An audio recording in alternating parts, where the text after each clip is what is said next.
In May of 2021, I was chosen to serve as a church leader and was mainly put in charge of our video production work. I was a little bit worried about doing this duty and thought to myself, I've done some video production in the past, but my skills in this area are still a bit lacking. Will I really be able to supervise this work well?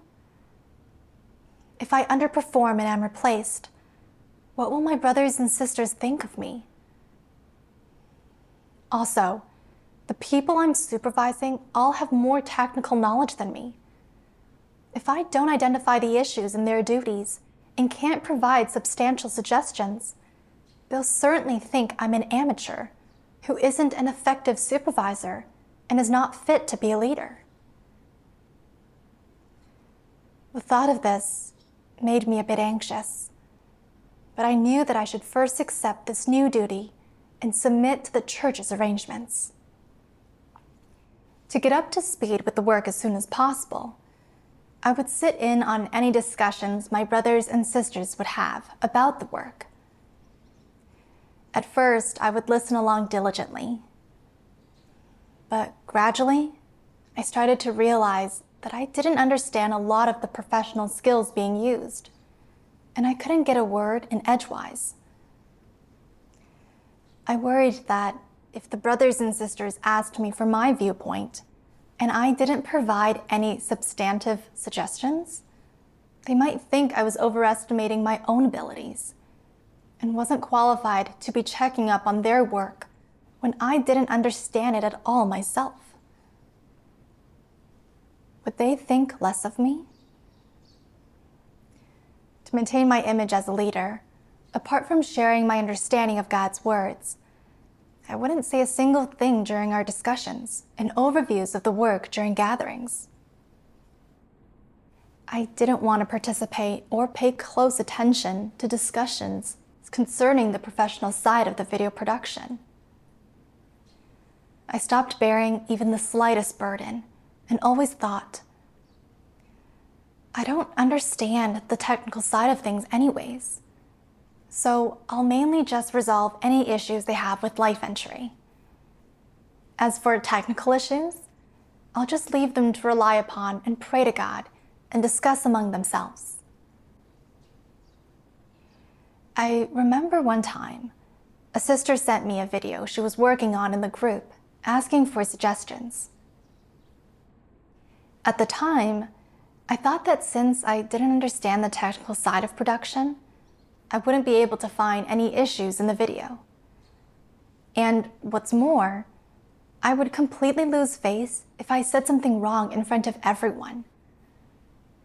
So I didn't plan on making any suggestions and didn't watch the video very closely.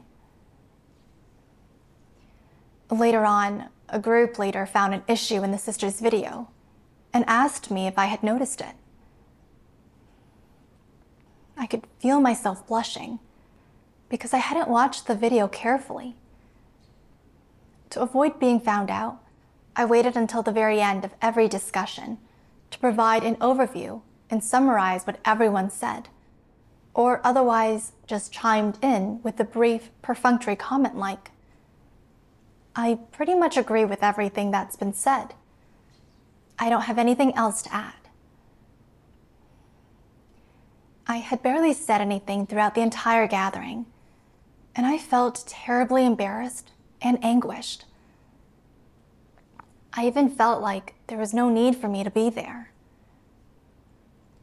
After that, I began to avoid the technical aspects of the work even more, and would seldom check up on the group leader's work. During gatherings, I would just get a sense of people's current states, observing whether they were bearing a burden in their duty or just going through the motions. As for the issues and difficulties related to their video production, I didn't bother to get into the details with them, thinking that the group leader could handle it, and I might as well let the people with the appropriate technical skills resolve the issues. This would also prevent me from being exposed as useless if I were to be unable to resolve their issues. to give the impression that I could still do some actual work. Whenever I noticed or heard someone was in a bad state or had become negative, I would be quick to find words of God to fellowship with them in support. However, as soon as they brought up any difficulties they were having in their work, I would just perfunctorily respond. When we rectify our state and rely upon God, God would lead us to resolve these problems. Whenever I said this, their states would improve temporarily. But as soon as they encountered another problem in their duty and their issues remained unresolved, they would become negative again. Because I failed to resolve actual issues and didn't check in on and supervise the work, many problems arose in the video production work. The brothers and sisters were not noticeably improving in their technical skills. They didn't have a grasp of the relevant principles in the duty, would make the same mistakes repeatedly, and as a result, the quality of the work diminished. Despite the fact that my upper leader pointed out this issue to me and tried to help me, I didn't have any real knowledge of myself. Not soon after that, I was replaced because I had failed to do actual work in my duty. I felt absolutely awful after being suddenly replaced, and I kept wondering, why did I end up becoming a false leader that didn't do actual work despite being quite busy in my duty every day? Just what was the reason for my failure? During that time, I read quite a lot of truths regarding discerning false leaders and saw that nearly all of the behaviors of false leaders failing to do actual work, which God dissected, were things I myself had done. It was as if God was exposing me in person. This was especially true of the following passages. One characteristic of false leaders is their inability to thoroughly explain or clarify any issues involving truth principles. If someone seeks from them, they can only tell them some empty words and doctrines. When faced with problems that need resolution, they frequently respond with a statement like, "You are all experts in doing this duty. If you have problems, you should figure them out yourselves. Don't ask me. I am not an expert, and I don't understand. Address it on your own." False leaders often use reasons and excuses like, "I don't understand. I never learned it. I am not an expert," to fob people off and dodge questions. They may look quite humble. However, this exposes a serious issue with false leaders. They lack any understanding of problems involving professional knowledge in certain tasks. They feel powerless and appear extremely awkward and embarrassed. What do they do then? They can only gather several passages of God's words to fellowship with everyone during gatherings, talking about some doctrines to exhort people. Leaders with a bit of kindness might show concern for people and ask them from time to time, "Have you faced any difficulties in your life recently? Do you have enough clothes to wear?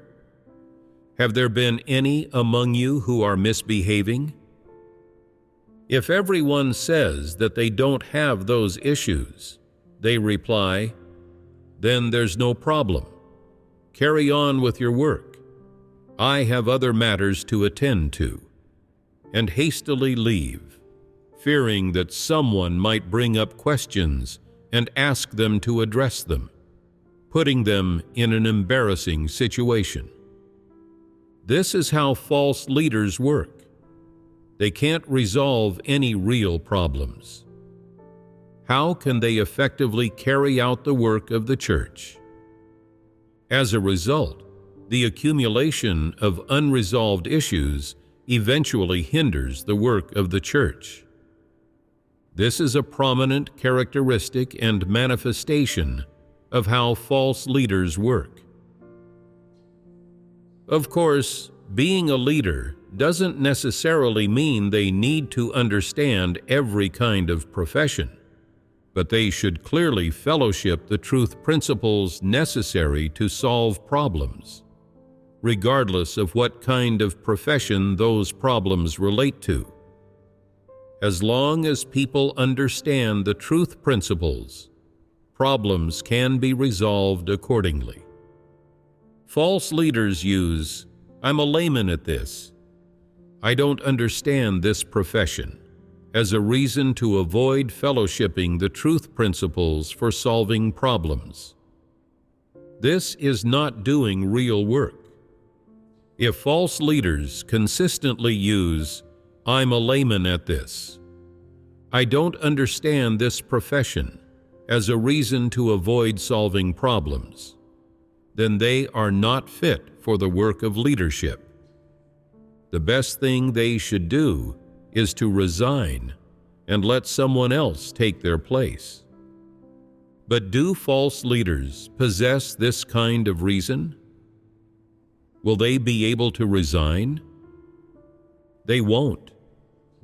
They even think, "Why do they say I'm not doing any work? I hold gatherings every day, and I'm so busy that I can't even have meals on time, and I'm getting less sleep. Who says problems aren't being solved? I hold gatherings and fellowship with them, and I find passages of God's words for them." You see, false leaders can't do real work, and yet they still provide a bunch of excuses. They're truly shameless and disgusting. Their caliber is so poor, they don't understand any professions, and they lack comprehension of the truth principles involved in every item of professional work. What's the use of having them as leaders? They're simply fools and good-for-nothings. Since they can't do any real work, why are they still serving as church leaders? They're simply devoid of reason. Since they lack self-awareness, they should listen to the feedback from God's chosen people and assess whether they meet the standards for being a leader. And yet, false leaders never consider these things. Regardless of how much of the church's work has been delayed, and how much loss has been inflicted on the life entry of God's chosen people during their many years of serving as leaders, they don't care. This is the ugly countenance of out-and-out false leaders. God's words cut me to the quick. The behaviors and characteristics of false leaders which got exposed were completely in line with my actual situation.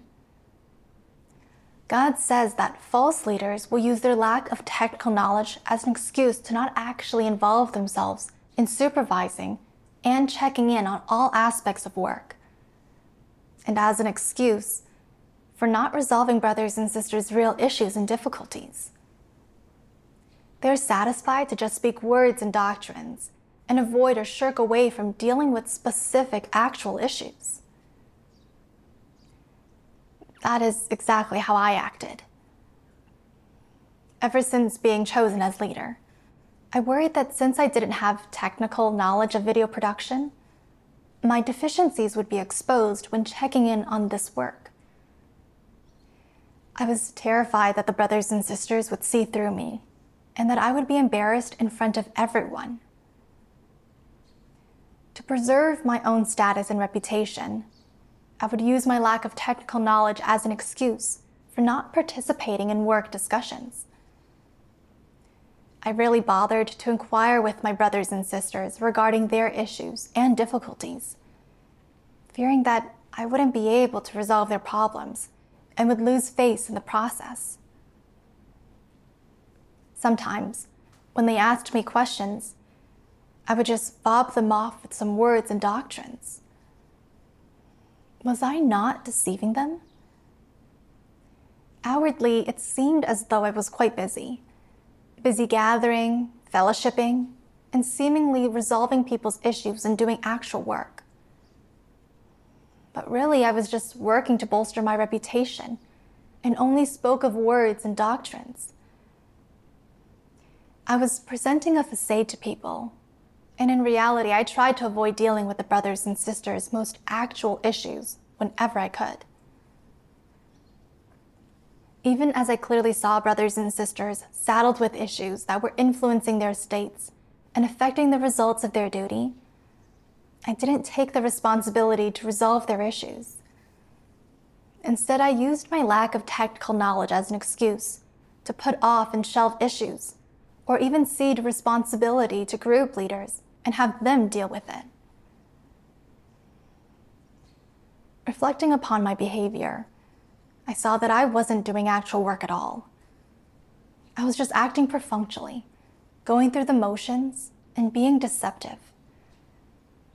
As a leader, was I not what God calls an idiot and a good-for-nothing? I held the title of leader, but I didn't have the slightest bit of responsibility, only acted to maintain my own reputation and status, didn't do any of the actual work that I should as a leader, and didn't fulfill any of the responsibilities I should fulfill, all of which severely affected the video production work.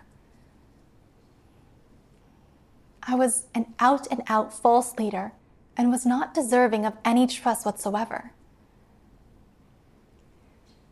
Having realized all this, I felt incredibly regretful and prayed to God in repentance.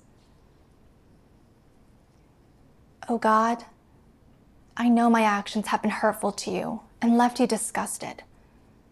I am willing to repent and just ask that you guide and enlighten me so that I may know my own corruption and rebellion.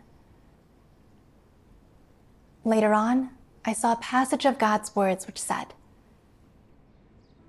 Antichrist's cherishment of their reputation and status goes beyond that of normal people and is something within their disposition essence.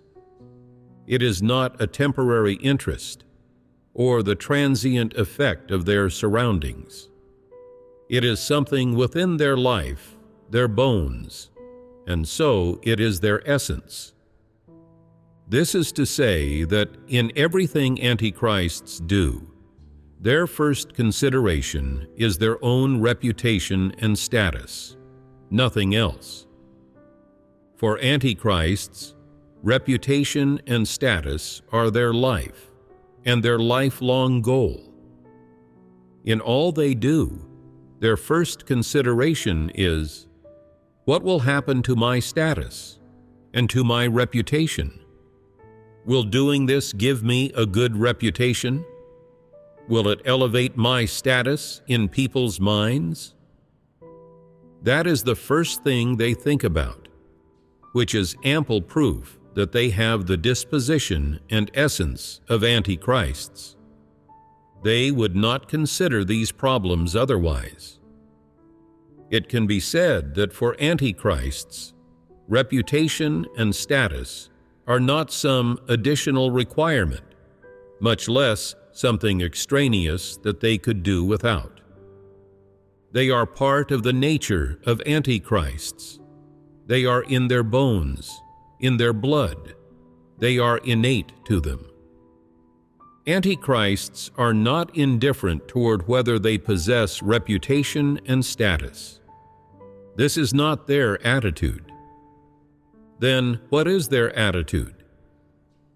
Reputation and status are intimately connected to their daily lives, to their daily state, to what they pursue on a daily basis. And so for antichrists, status and reputation are their life. No matter how they live, no matter what environment they live in, no matter what work they do, no matter what they pursue, what their goals are, what their life's direction is, It all revolves around having a good reputation and a high status. And this aim does not change. They can never put aside such things. This is the true face of antichrists and their essence. God revealed that antichrists highly value reputation and status and view it as their lifeblood. No matter what situation they find themselves in or what they happen to be doing, their motive and starting point is always centered around reputation and status. Reflecting on myself, I realized I was no different. After I was chosen as leader, I didn't consider how important the work was, or how I could be mindful of God's intentions and do the work well, but rather considered my own reputation and status. I worried that the other brothers and sisters would notice that I didn't understand the technical side of the work and couldn't do my work well. I even worried that I'd be exposed and replaced. Throughout my tenure as leader, I constantly worked to maintain my reputation and status. And in order to hide my own deficiencies, I would always avoid and not inquire into any of the technical work. I worried that people would see my actual technical abilities and think that I wasn't capable of supervising the work and wasn't fit to be a leader. What's more, to hide the fact that I wasn't doing actual work and maintain my status as a leader, I busied myself holding gatherings, doing work that bolstered my reputation, speaking on doctrine, shouting slogans, and acting perfunctorily. I tried to make an outward display of business and taking on responsibility to mislead my brothers and sisters and trick them into believing I was doing actual work.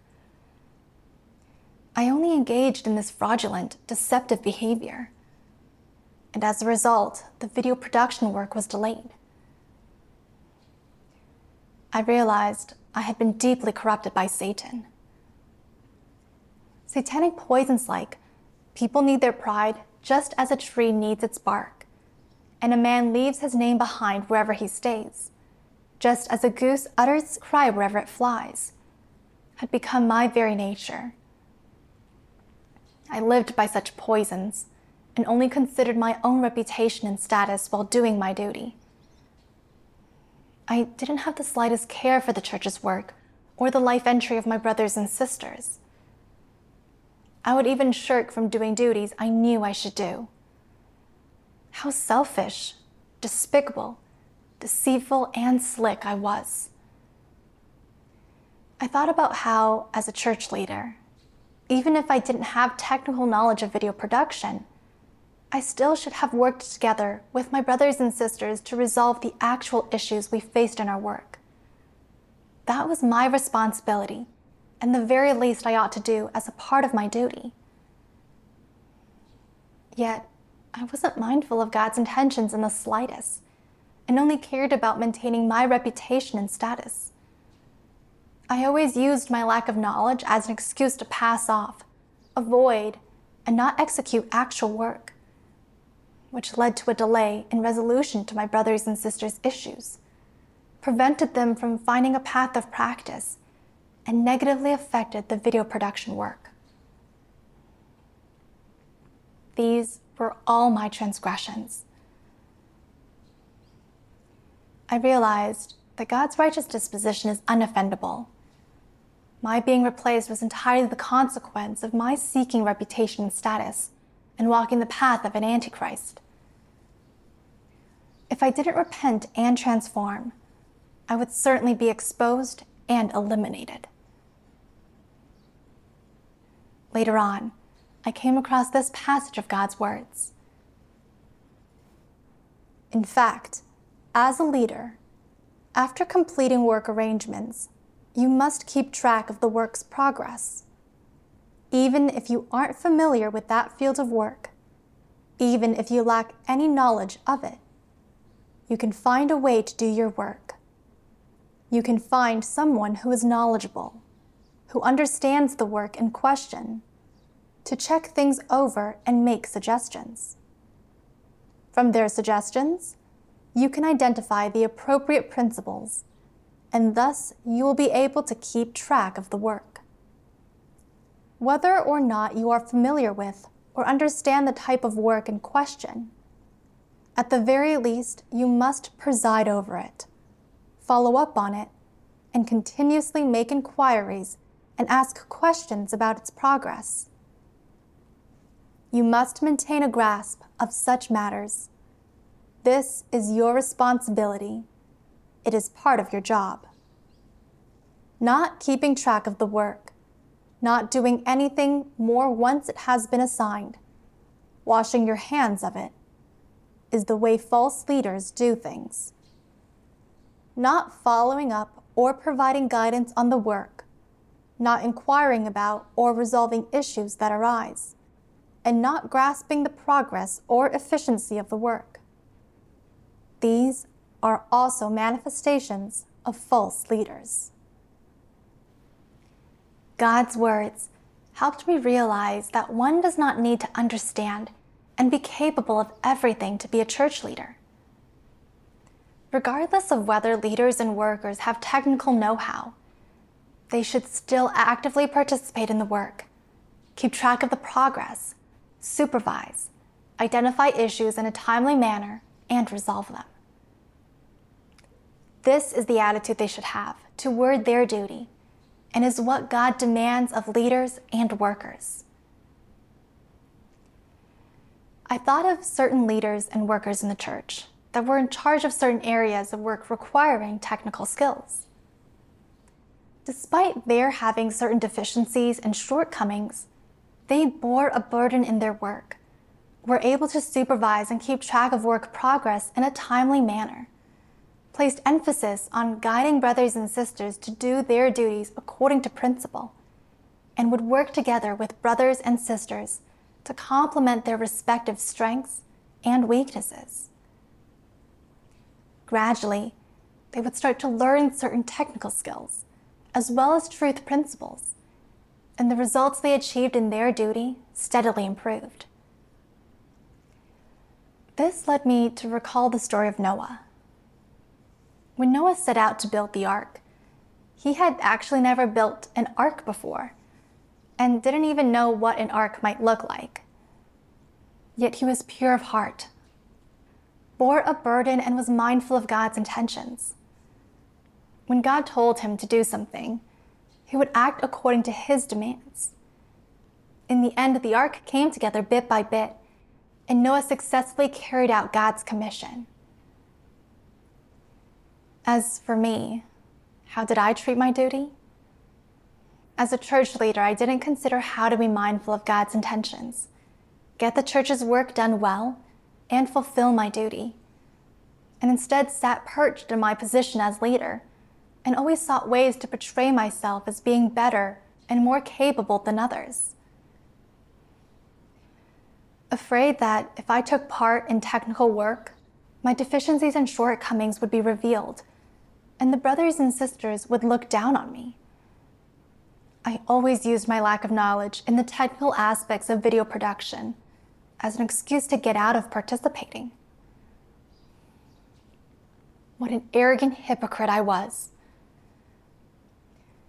It was only then that I realized that what one assumes as a leader is not a title or status, but a responsibility and a burden. I had to appropriately confront my own deficiencies and shortcomings and get rid of my obsession with the title and status of the position of leader. I had to care for God's intentions, take responsibility for the church's work, collaborate with my brothers and sisters to complement our respective strengths and weaknesses, and get the church's work done well. I wasn't familiar with certain technical aspects of the work, but I could seek out brothers and sisters that were, and seek and discuss together with them. I could ask them to provide more suggestions and ideas, and have everyone work together to seek paths of practice and resolve our issues. Working in this way would allow all aspects of the work to proceed normally. If we still couldn't resolve our issues after seeking and discussion, we could ask for help from the upper leadership. This would ensure that any problems in our work would be identified and resolved in a timely manner and would not cause delays in the church's work. This was what I should and was completely capable of doing. I should have a responsible attitude toward the church's work and do everything I could to accomplish what I was able to. Only in doing so would I be fulfilling my duty and responsibility. I realized that in the past, I put too much emphasis on reputation and status. I always used my lack of technical knowledge as an excuse, actively worked to maintain my reputation and status, and ultimately caused delays in the church's video production work. Later on, I came across this passage of God's words. For all who perform a duty, no matter how profound or shallow their understanding of the truth is, the simplest way to practice entering into the truth reality is to think of the interests of God's house in everything, and to let go of one's selfish desires, personal intents, motives, pride, and status. Put the interests of God's house first. This is the least one should do. If a person who performs a duty cannot even do this much, then how can they be said to be performing their duty? That is not performing one's duty.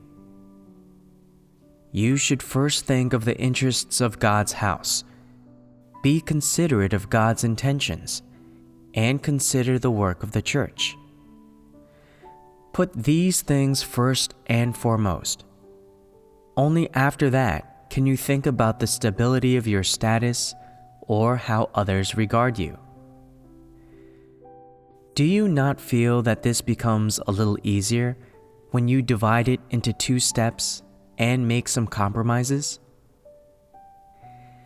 If you practice like this for a while, you will come to feel that satisfying God is not such a difficult thing.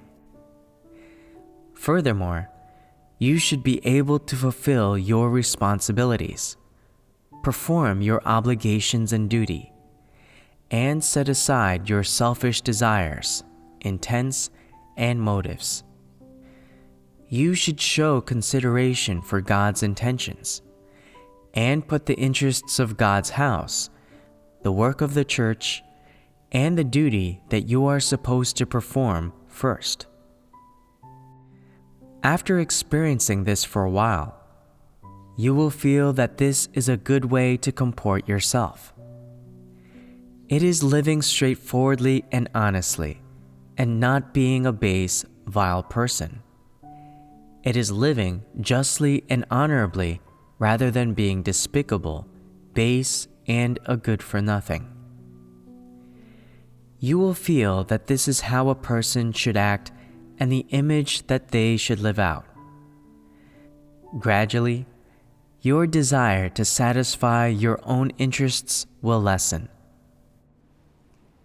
Pondering over God's words, I realized that no matter what duty we are doing, we should always set our intentions right, put aside personal desires or aspirations for reputation and status, and strive to maintain the church's work. We mustn't worry about what others think of us, but should be able to accept God's scrutiny and fulfill our responsibilities. Only in doing so can we live straightforwardly and honestly. I thought about how being selected as leader was just an opportunity for me to practice, and did not mean I was fully qualified for the position.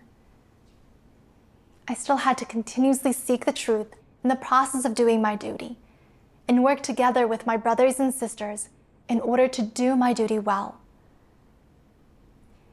Yet, I was too rebellious, only considered my reputation and status, and failed to do actual work, all of which caused losses to the church's work and led to my replacement. After I came to understand God's intentions, I resolved to act according to God's words and my duty going forward, to stop considering my reputation and status and fulfill my duty to satisfy God. Soon after that, the church assigned me to water newcomers, and after a few months, I was promoted to group leader. Once again, I couldn't help but worry. I haven't been watering newcomers for very long, lack experience, and my ability to water newcomers is no better than the other brothers and sisters. Will I really be able to serve as an effective group leader? If I don't do my job well and can't recommend actual paths of practice for my brothers and sisters, will they think I'm unqualified to serve as a group leader? Will my leader think I lack caliber and competency? I realized I was once again desiring to maintain my reputation and status. I thought of the lessons I learned from my past failure and hurriedly came before God in prayer. After finishing my prayer, I saw this passage of God's words. You must seek the truth to resolve any problem that arises, no matter what it is, and by no means disguise yourself or put on a false face for others. Your shortcomings, your deficiencies, your faults, your corrupt dispositions, be completely open about them all and fellowship about them all. Do not keep them inside. Learning how to open yourself up is the first step toward life entry, and it is the first hurdle which is the most difficult to overcome. Once you have overcome it, entering the truth is easy. What does taking this step signify? It means that you are opening your heart and showing everything you have, good or bad, positive or negative, bearing yourself for others and for God to see, hiding nothing from God, concealing nothing, disguising nothing, free of deceit and trickery, and being likewise open and honest with other people. In this way, you live in the light, and not only will God scrutinize you, but other people will also be able to see that you act with principle and a degree of transparency. You do not need to use any methods to protect your reputation, image, and status, nor do you need to cover up or disguise your mistakes. You do not need to engage in these useless efforts. If you can let these things go, you will be very relaxed. You will live without constraints or pain, and you will live entirely in the light. Reading God's words helped me gain clarity and gave me a path of practice. I shouldn't disguise and conceal my deficiencies and shortcomings for the sake of reputation and status. Rather, I should have a proper attitude toward my deficiencies, practice being an honest person, carry out as much as I understood, and fulfill my duty and responsibility.